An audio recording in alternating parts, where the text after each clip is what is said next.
വീഡിയോത്തിലോട്ട് എല്ലാവർക്കും സ്വാഗതം. ഇന്ന് നമ്മുടെ ഷെഡ് പൊളിക്കുന്ന നമുക്ക് കാണാം. ബാ.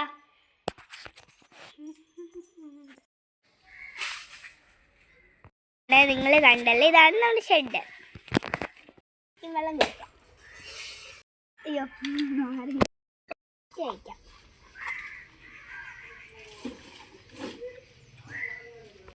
ഞങ്ങൾ ഇന്ന് പത്തനംതിട്ടയിൽ പോവാം ഫ്രിഡ്ജ് വാങ്ങിക്കാൻ. മൈജിയിൽ നിന്ന് ഫ്രിഡ്ജ് വാങ്ങിക്കാൻ വിചാരിച്ചു. ആദ്യമായിട്ടായിരുന്നു നമ്മളവിടെ കയറി ഫ്രിഡ്ജൊക്കെ നോക്കി. ഫ്രിഡ്ജ് ഇഷ്ടപ്പെട്ടു. പിന്നെ ഒരെണ്ണം നമ്മളവിടെ നിന്ന് എടുത്തു.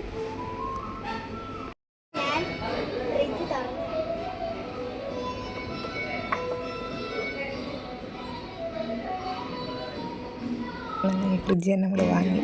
പിന്നെ നമ്മൾ അവിടെ നിന്ന് ഇറങ്ങി ഫുഡൊക്കെ കഴിച്ചു. ഫ്രിഡ്ജ് ഡെലിവറി ആയത് പിറ്റേന്നാണ്. അവർ തന്നെ വീട്ടിൽ കൊണ്ടുവരുമായിരുന്നു. കമ്പനി സാംസങ്ങിൻ്റെ.